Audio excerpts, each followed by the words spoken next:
နော်အခုပေးတာဘိုးကျောင်းအောင်ဆန်းအာဇာနည်နဲ့နော်အာဇာနည်နဲ့မှပေးတာနော်ဘာဖြစ်လို့ပေးတာလဲငါတို့ဘိုးကျောင်းအောင်ဆန်းကိုအမှတ်တရစစ်စေခြင်းလို့ပေးခြင်းဖြစ်တယ်နော်အားလုံးကိုတကယ်ကြီးတွေရောကလေးတွေရောဟိုနေ့သိရအောင်လို့နော်အေးရပြီနောက်တော့ကြည့်ရမှာရပြီအမှတ်တရလေးနော်အေးရပြီဒီရပေးတာနော်အေးအဲ့ဒါဆိုဒီကလာကိုယ်နဲ့စိတ်ကိုကြောက်ဖို့မဲမဟုတ်ဘူးဟိုကလည်းအနာဆောက်လူကြီးနောက်တော့လူကြီးရဲ့နောက်တော့လာတော့အောင်မလား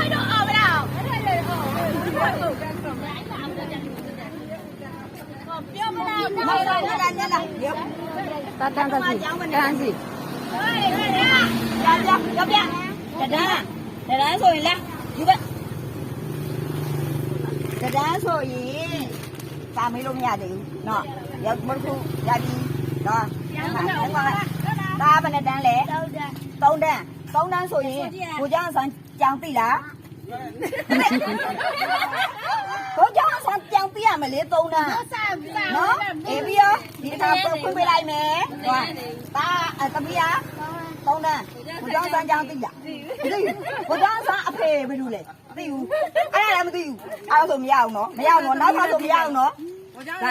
အငယ်လေးလားသမီးအငယ်လေးလားအငယ်လေးလားငယ်လေးလားအဲ့ဒါမှမရှိဘူးဒါမှမရှိဘူးနော်မဟုတ်ရပဲနော်ဟာသမီးနော်လာမဟုတ်ရမယ်နော်သွားဟာသမီးလာရပြီမင်းတို့အကြီးတွေလားဟဲ့တန်းစီခုကလေးရောလားဒါတန်းစီစီစိတ်လုံးသမီးဘယ်နဲ့တန်းလဲ9တန်းဆိုတော့ဘိုးကျောင်းအဆန်းရဲ့အဖေနာမည်ကိုသိလားဘိုးကျောင်းအဆန်းနာမည်သိလားငါတော့ပြည့်နေပြီလေဘိုးကျောင်းအဆန်းအဖေနာမည်သိရမယ်လေဘိုးကျောင်းအဆန်းအဖေနာမည်ဘယ်လိုလဲပြောအမေနာမည်ရောဆရာမမပြောပြဘူးလားပြောပြအဲ့ဒီကြောင်မတင်ရလေတော့မှတည်းကတင်ရတယ်လေအဲ့ဒီကြောင်ဘိုးကျောင်းအစားနေဒီဘုန်းနေလို့နဲ့ဆိုးတယ်မဟုတ်လားကြပြအဲ့ကြပြဆိုးတယ်မဟုတ်လားစူးလိုက်မလောက်လဲဆိုးအောင်ဆန်းစာနေပါလေအောင်ဆန်းစာနီဖေဖော်ဝါရီ23မှာဘိုးကျောင်းဝင်နေပါဟုတ်ပါ1915စိနေဥပါဒဟုတ်လားဘုရားရဲ့နာမည်ကဥပါဟုတ်တယ်နော်အေးအဲ့ဆိုတော့ငါသမီးက9တန်းနော်